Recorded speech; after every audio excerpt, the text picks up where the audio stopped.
Hello again, everyone. Edwin Learnard back once again. In this YouTube astrological segment, I'm going to be talking about the February 5th, 2023 full moon in Leo, part 1 of 2. Now, the full moon in astrology can be a very powerful release of emotions. The emotions may be very uninhibited, unrestrained. Emotions that are unleashed can be extremely intense. They could be emotions that were suppressed for some time and ultimately released. Being in Leo, they may be expressed with a lot of ferocity, very loudly and vociferously. Now when the new moon was in Aquarius, that may have started as one, being unobtrusive, doing something more group related, but may ultimately wind up, getting effusive praise and, with the notoriety and recognition at the time of the full moon in Leo. And another way, this transit may manifest. It could be the start. Well, when it was in Aquarius, we had the new moon in Aquarius. It may be this have been the start of loving humanity, and then doing something on an environmental scale, and that, of course, Aquarius, that may lead to ultimately self-laud and lauding oneself, which is the full moon in Leo. And there may have been a need for freedom and independence, which is the new moon in Aquarius. Started out that way, but maybe culminated with the recognition and being more gregarious and extroverted, which is Leo.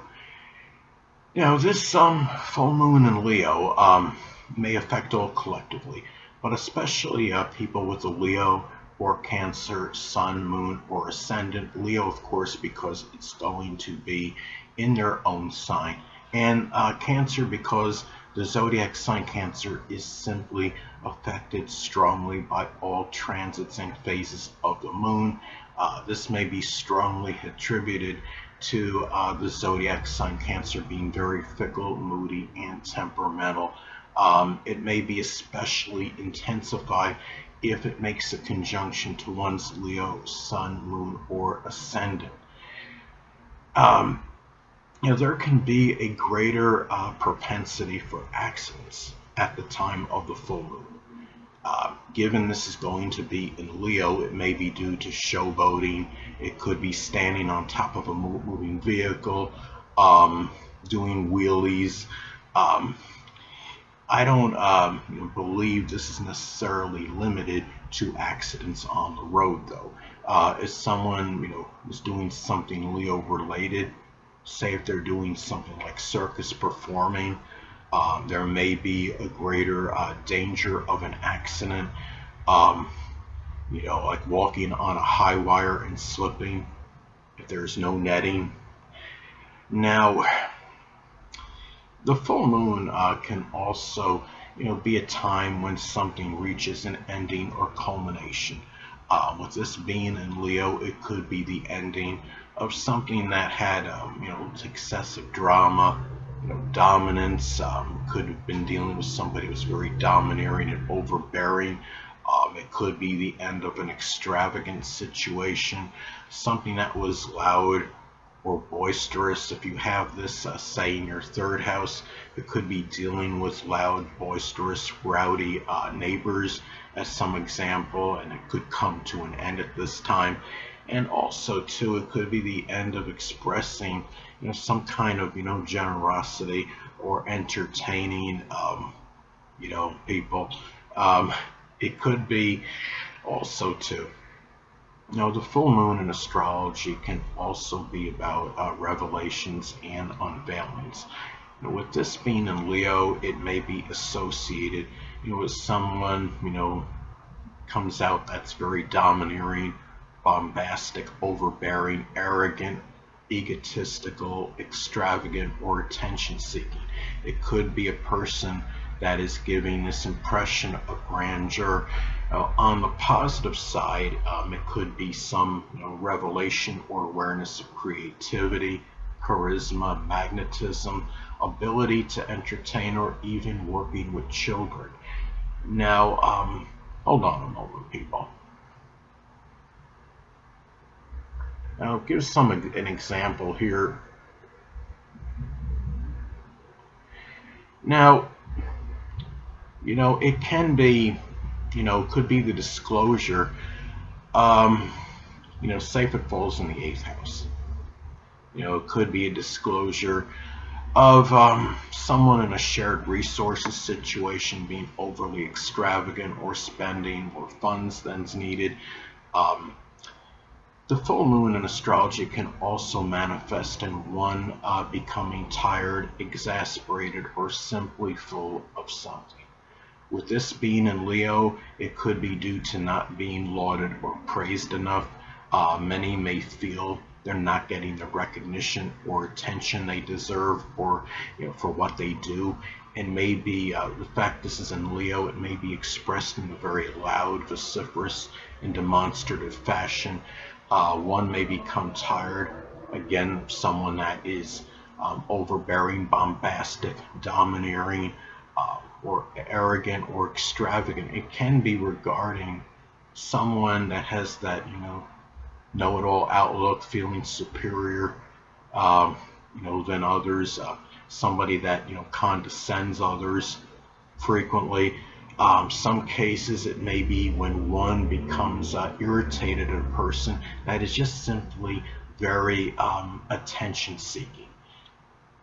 Now, also, too, this could be the ending of a Leo job or position, especially if this falls in what I consider one of the money houses, which is the second, sixth, or 10th house.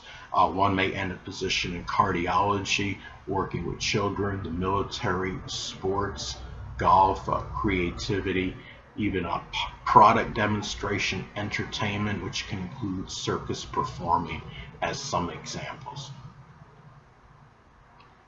Now also too, as far as this goes, I'm just going to say this can be too, um, well, you could have some issues. Let's say if this falls in the first or sixth house especially, there could be some Leo, a health related issue.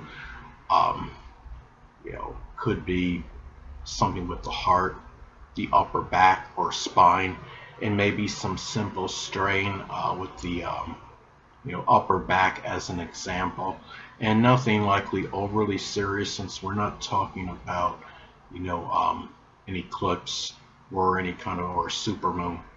Uh, Now the full moon is going to fall at 16 degrees Leo. Now as far as Sabian symbols go, one may become more cognizant of cerebral ability. Something may be accomplished that required tremendous tenacity.